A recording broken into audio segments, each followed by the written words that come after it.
Hi everyone and welcome to my Wex Masterclass in partnership with LaCie. So my name is Jenny Alice. I'm a freelance videographer and photographer based in Liverpool but work all around the UK. So I specialise mainly in commercial content, and if you'd like to check that out you can head over to my website jennyalsfilms.com.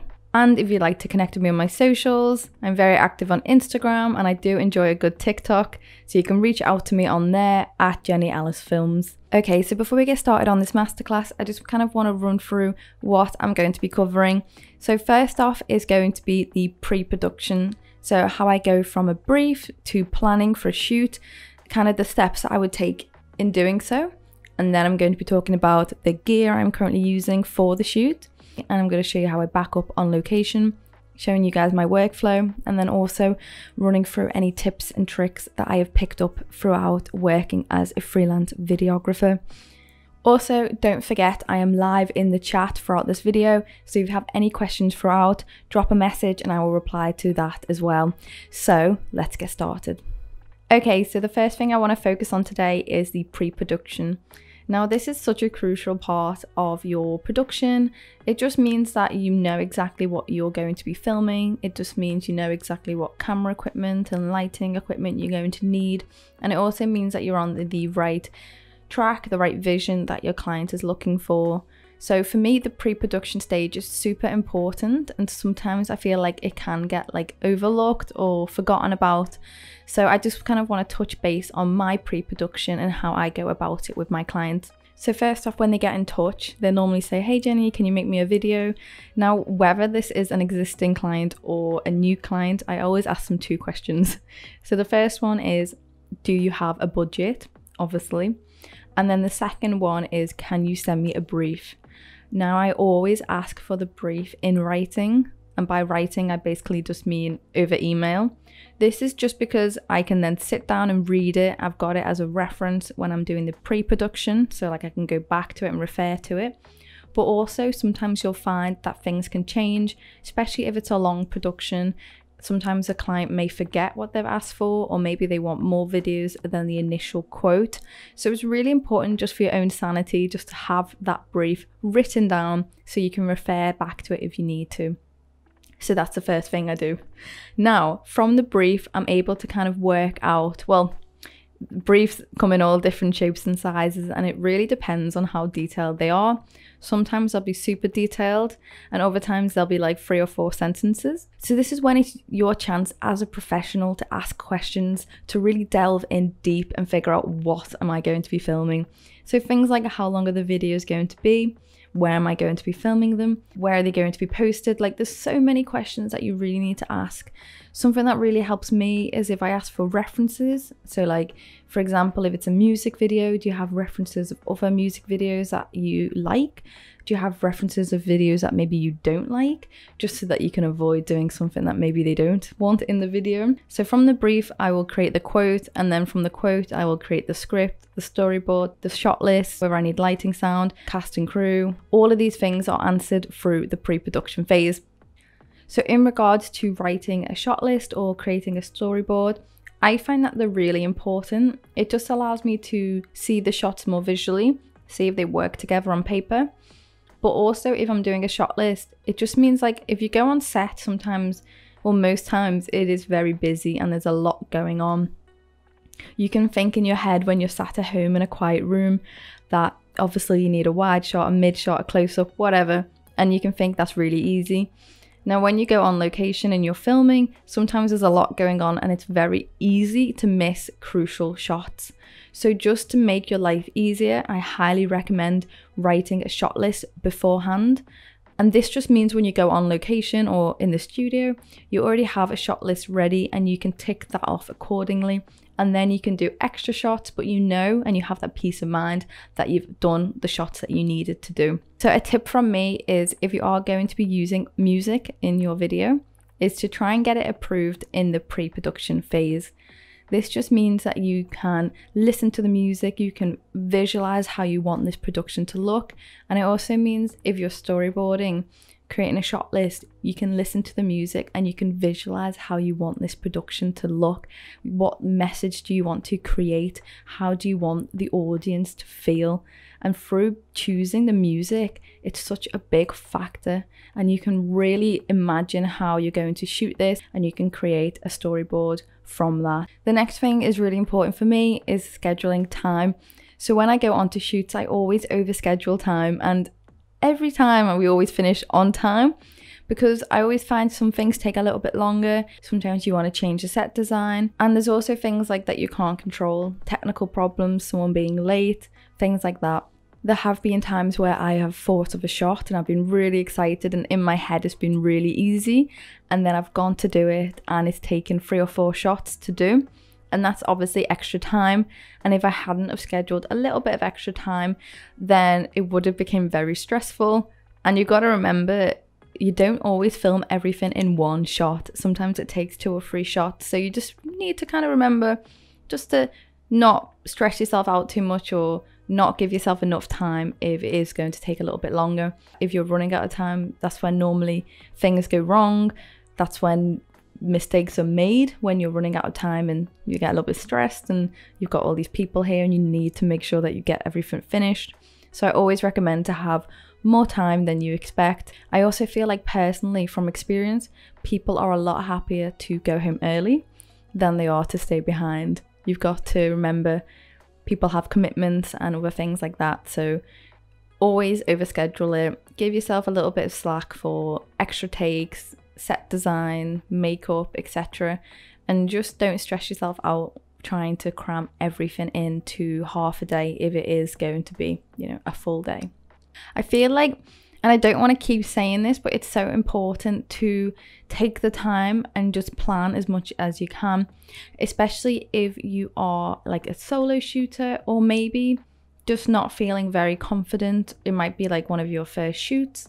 It gives you confidence knowing that you've organized everything to the best of your abilities, and it means that you're not spending time on set kind of trying to figure out what shot should I do next, or oh, I wish that I had brought this lens, or I wish that I had brought this light, we could have done this or that. If you plan as much as you can beforehand, it just makes the process so much more enjoyable, and it gives you a sense of confidence that you have planned this and that you are more than capable on set at directing people, at bringing the right equipment, at doing everything in a timely manner, and you have more control. And I really believe that that's what really gives you a lot more confidence, is knowing your craft, of course, but having things organized to the best of your ability so that you can focus on the job at hand, rather than things that maybe you could have organized a little bit better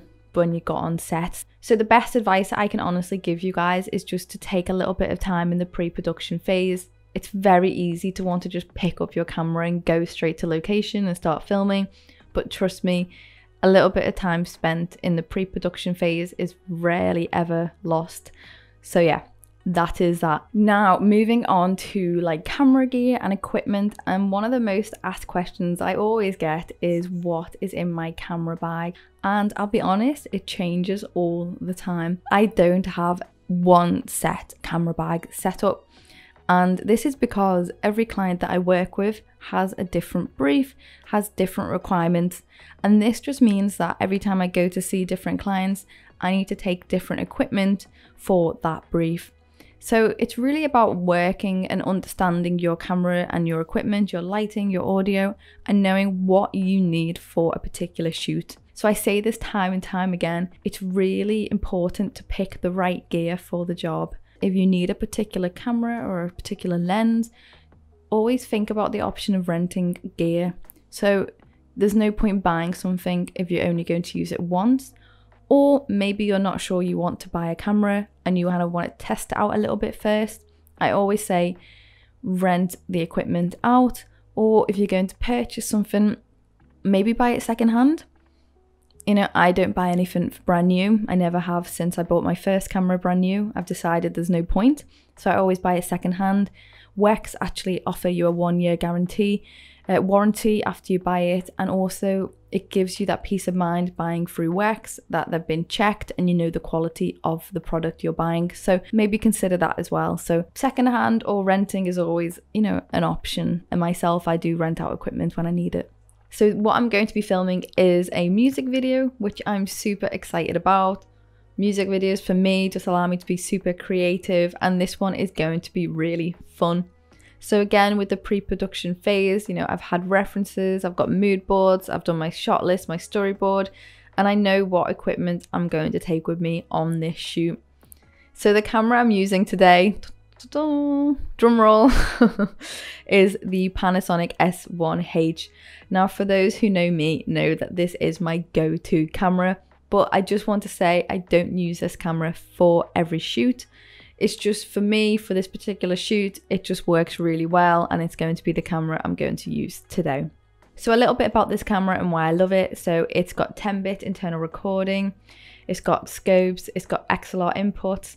It's just got a lot of functions for me as a videographer that I love, and I really enjoy using it. And it's still a mirrorless camera, even though it is a little bit heavier than the standard mirrorless camera. Okay, and for this shoot, I'm also going to be using primes. I'm taking with me the 50mm, a 20mm, and a 35. So that's not in the right order. 20mm, 35, and 50. So I just really like primes myself. I prefer to use them if I can use them, obviously for the right time, for the right shoot. Sometimes for shoots I will use zooms, but for the most part I do enjoy using a prime. You can get more light into the shot and you can get crispier images. And for this music video, I am shooting some of it at night, so it's just going to make more sense to use a prime over a zoom. So I'm going to be using my Atomos Ninja V monitor. I love this monitor.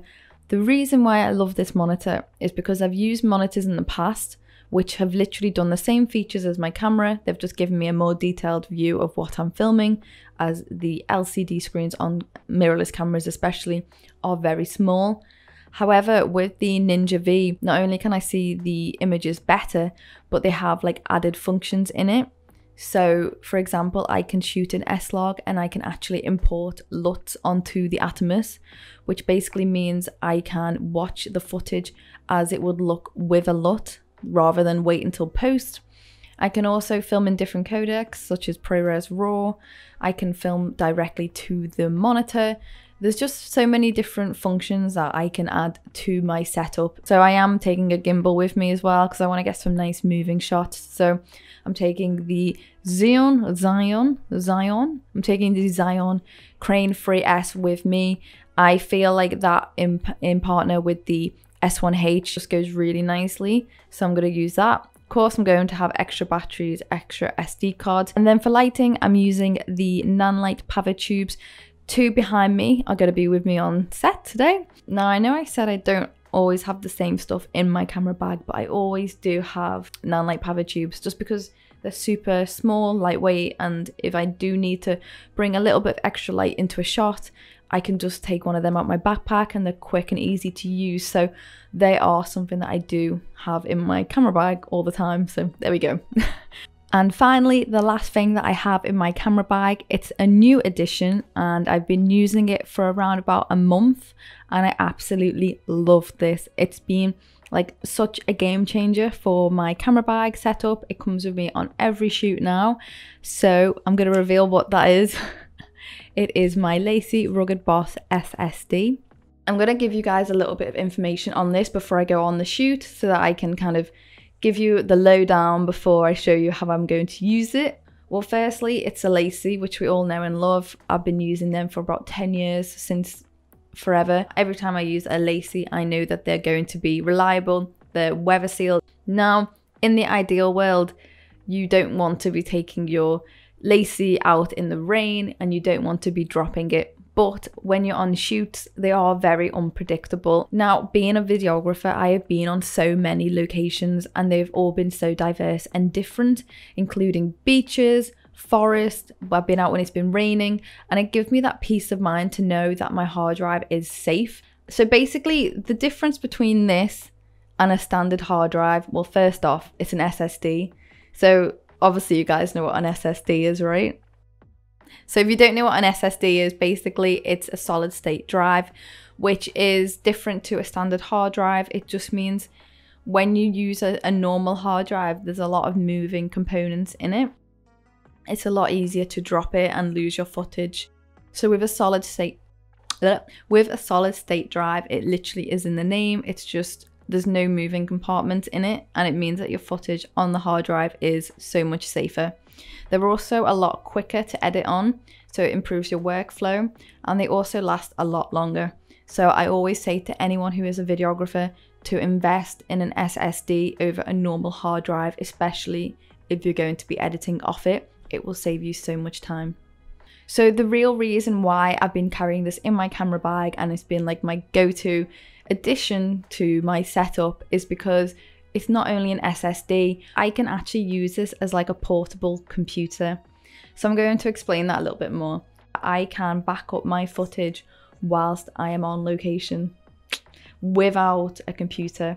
One of the most time-consuming things for me as a videographer is backing up content. So I spend an entire day on a shoot, and then I get back, and then I need to spend the next few hours backing up my footage. Recently I've been using the LaCie Rugged Boss, and the reason why I love it is because I can basically transfer all my footage straight over on location. I take my SD card out my camera, I can back it all up, and that means as soon as I get back I can start editing straight away. So I'm just going to explain kind of the process of what happens when I plug in my SD card into the LaCie. It will come up with a status screen which will say, do you want to copy the files over? I'm going to say yes. And then once it starts copying, it will say the status of how much is copied over. And then once it's complete, it will come up and say complete. So I'm going to run through the ports really quick. So we have the charging port, we have the USB, the USB-C, the SD, and then this one is basically for your phones, so you can use this to plug in your phones.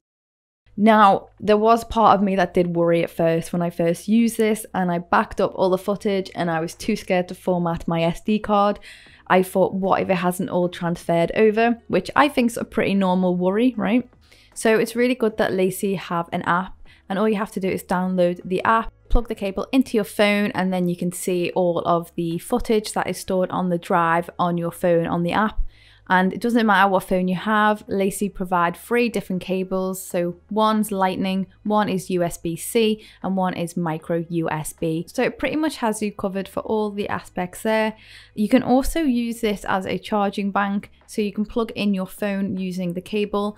But for me personally, I've turned that off just because I don't want to charge my phone off the drive. I would rather have this fully charged and let my phone die than use that. But it's good to have the choice and the option. You never know when you're on location and you may really need to use your phone. You can use this as a charging bank.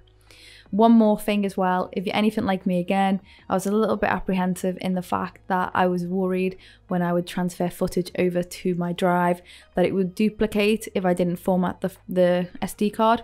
However, there is an option on the app where you can actually select it to not duplicate footage if it's already been transferred over. I'm going to take this on location with me, and I'm going to show you how I back up on location.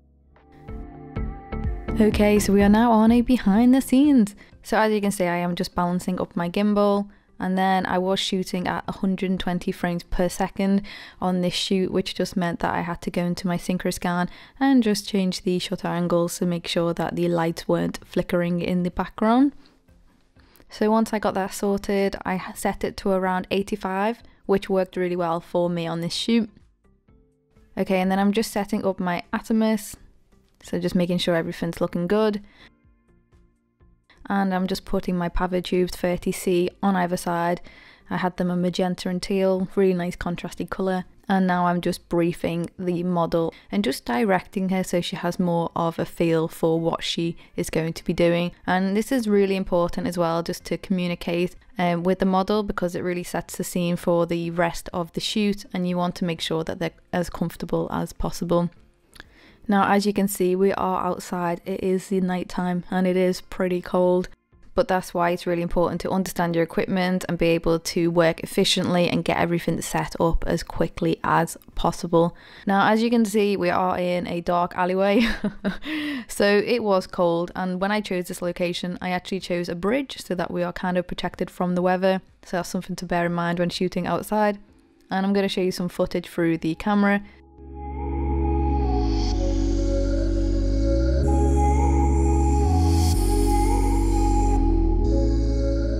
because we're filming in 120 frames per second, I wanted to get some nice shots of her hair moving. You can see the detail, which looks amazing.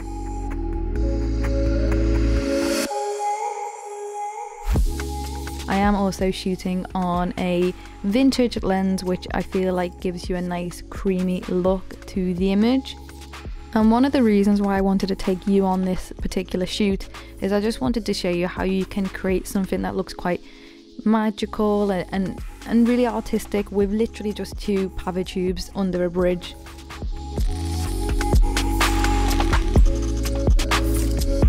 Now sometimes I do like to leave the pavo tubes in shot. They are kind of vibey depending on the look you want from the shoot.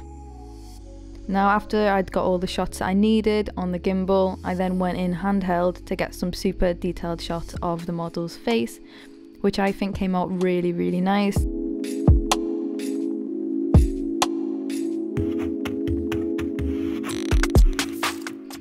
Now once we wrapped, the camera was still recording and I wanted to add this little clip, and I feel like this clip here, you know, shows that we had a really great time filming. And this is why I feel like it's super important, again I say it time and time again, to schedule your time, to make sure that you understand your equipment, you've been location scouting, so that you can literally turn up on a cold night and set up super quick, and it can just be an enjoyable experience.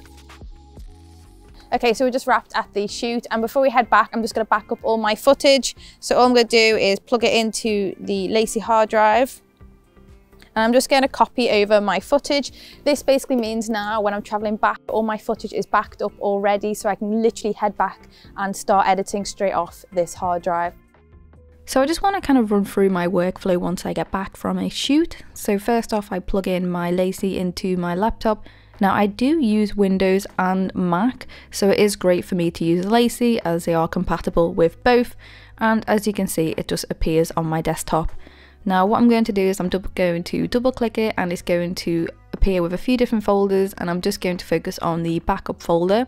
So the backup folder is where all the footage is stored that I have backed up on location. So the first thing I'm going to do with this footage is I am going to back it up. Now once it's all backed up, I want to show you how I go about creating a project file. So I'm going to give you an example, which is the LaCie. I'm going to show you the kind of process I go about in creating a project file for that. So I'm going to create projects 2020 just as an example, and inside that I'm going to put LaCie Masterclass with Wex. Now the first thing I do is I create a footage folder, and this is obviously where I'm going to move all of my footage into. And then I'm going to create an assets folder. Now this is where I put all the extra additional things from my client, so logos, music, etc. And then I'm going to create a Premiere Pro file, and this is, you've guessed it, where I save my Premiere Pro project in this file. So I do edit on Premiere Pro, and then I'm going to have a renders folder, and this is where all of the videos that are rendered are stored. Now it's great to have your footage all saved in one place and your project file, etc., and to take a little bit of extra time in organizing all of your content, just because in the future if you need to go back into a project, everything will be in one place, and it just means that it makes your life much easier. Now I mentioned earlier that I use an SSD to edit on just because it's so much quicker than using a normal hard drive. But you've got to think about all aspects that are involved in this editing workflow process. Now I see a lot of people fixated or focused on getting the latest camera, or wanting to record on ProRes, or wanting to record on RAW, and not actually taking into consideration what laptop they're editing on. The fact that the larger the file, the more processing power you're going to need on your laptop. I currently use the ZBook for my editing. It's fully kitted out, like the top max specs, and this is literally just so that it can process all of the editing that I am doing. And then I edit off an SSD, and all of these components work kind of simultaneously together, because I'm a big believer that you really need to have the right tools for the job. And one of the things that used to kind of stop me from getting into the editing, creative flow, was editing on a laptop that wasn't capable of processing the editing power that I needed, and it was constantly lagging or shutting down, and it just really got in the way of my editing process. For me, I have to get into the flow, and in editing for me is kind of like an art. It's like creating art. You get into the flow, you really like have to get into the zone. And if you're constantly stopping every 5 minutes because your laptop is lagging or your hard drive isn't working, it really hinders the creative process. And it's something that we don't talk about enough. You really need to have like the right tools for the job. So sometimes consider that if you're shooting on a camera and maybe you don't want to upgrade your laptop just yet, consider the fact that if you do upgrade your camera, you're probably going to have to get a higher performing laptop to go with that camera. So just bear that in mind, because I don't feel like that's ever really spoken about as much. Everyone wants to film in ProRes RAW, but as soon as they go to edit it, their entire laptop blows up. So it's just something to bear in mind. I'm not telling you to go and buy a brand new laptop tomorrow. If anything, I'm saying upgrade as you progress. The more you progress in your career, the higher paying clients will want particular codecs and things like that. And that's when you'll have to start upgrading more of your like laptops and hard drives and SSDs and so on. So I would really consider like maybe looking into what laptop you're using, looking at the specs, looking at what hard drive or SSD you're using, because all of these things work together in creating like a nice workflow. And that is the end of my Wex masterclass in partnership with LaCie. I really hope that you enjoyed this masterclass, and if you'd like to connect with me, please do on my socials at Jenny Alice Films. And until next time, I'll see you guys soon. Bye guys.